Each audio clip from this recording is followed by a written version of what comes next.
शिशुपाल किसे कहते हैं? सुनिए, ध्यान इधर हो। शिशुपाल किसे कहते हैं? शिशुपालः यस्य स शिशुपाल, जिन्होंने सिर्फ अपने बच्चे को ही पालना सीखा है और कुछ जानते ही नहीं, वही तो शिशुपाल है। एक विवाह का मतलब इतना ही नहीं होता कि बच्चे पैदा हो जाएं और हमारे धन की रक्षा करें, नहीं। संतान इसलिए होती है पूर्वजों का, पितरों का तारण करे, अच्छे काम करे, देवी देवताओं को माने, इसलिए संतान होती है। लेकिन जो विवाह सिर्फ बच्चों के ही जन्म के लिए करते हैं, वही तो शिशुपाल हैं। जो सिर्फ नौकरी इसलिए करते हैं कि उनके बच्चों का पेट भरता रहे, तो वो शिशुपाल है। 25 साल पढ़ाई की जाती है और उस पढ़ाई का अर्थ इतना सा ही है कि पेट भर जाए।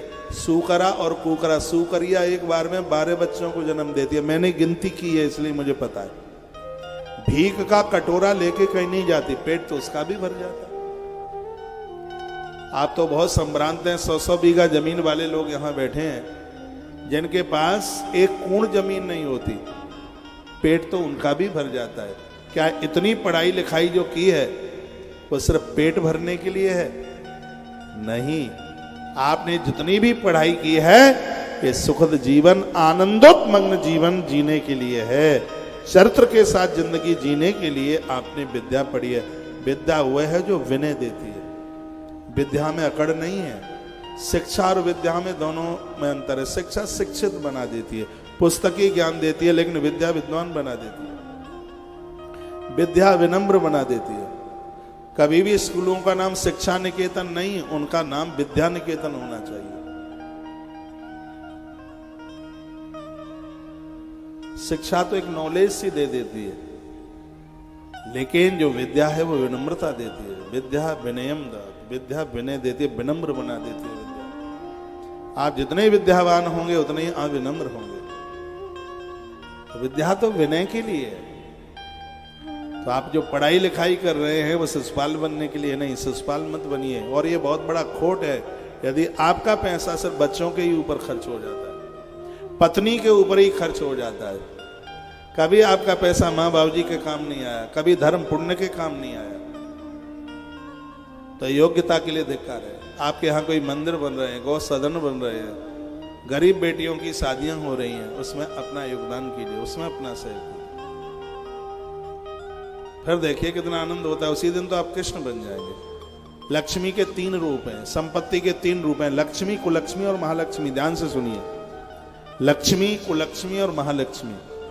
जो अपराधों के ऊपर पैसा खर्च होता है उसको कुलक्ष्मी कहते हैं। शराब के ऊपर, जुआ के ऊपर, ये धन का बहुत बड़ा दुरुपयोग है, इसको कुलक्ष्मी कहते हैं।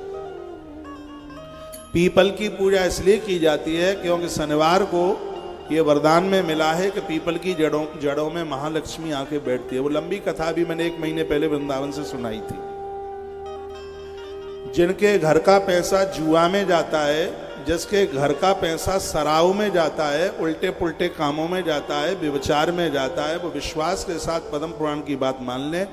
पति और पत्नी दोनों 7 परिक्रमा पीपल की लगाएं। घी का दिया 1, तिल के तेल का दिया 1 और सरसों के दिए का 1, 3 दिए पीपल की जड़ों में जला के रख दें। 7 परिक्रमा करें, घर के शराबी सुधर जाएंगे। नहीं, आप अनुभव करके देख लेना।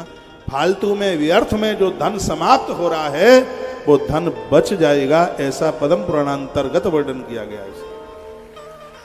मैं ये उपाय उपाय वाली ज्यादा बातें करता नहीं हूं, लेकिन जब बहुत ज्यादा दिक्कत सी दिखती है समाज में, तब ये बीच में मैं निवेदित करता हूं, तब मैं यह बताता हूं। और आज की कथा में मैं इतना जोर देना चाहूंगा, यदि आपका धन धर्म में नहीं लग रहा है तो आप बहुत बड़ी गलती कर रहे हैं। इतनी इनकम होने के बाद आप में ऐसे भी लोग बैठे जो 1 महीने में 5 लाख रुपया कमाते हैं। घर का खर्चा 25,000 रुपया महीने का है, तो 4,75,000 उड़ कहां जाता है? 100 कितने हैं? ये सरेआम संपदा का दुरुपयोग है। भगवान श्री कृष्ण के यहां 1 पैसे का दुरुपयोग नहीं है। भगवान श्री कृष्ण रोजाना यज्ञ करके जल पीते हैं। भगवान नित्य गौ दान करते हैं। कृष्ण के दरवाजे पर हजारों की संख्या में रोज संत जन आते हैं, ब्राह्मण जन आते हैं। कोई भूखा नहीं जाता, बिना हाथ में धरे हुए भगवान उसको वापस नहीं होने देते। ये जिंदगी है, ये जीवन है। शिशुपाल मत बनिए। शिशुपाल का अर्थ है जो अपने सिर्फ बच्चों को ही जिसने पालना सीखा है और कुछ जानता ही नहीं है। भगवान करे आप में ऐसे कोई भी ना हो जिन मेरे बहन भाइयों से मम्मी पापा दूर रहते हैं, माँ बाबूजी दूर रहते हैं। आप हजारों 50,000 रुपया महीने में कमाते हैं, आपका 1 रुपया भी माता पिता के ऊपर खर्च नहीं होता, तो ये दुर्भाग्य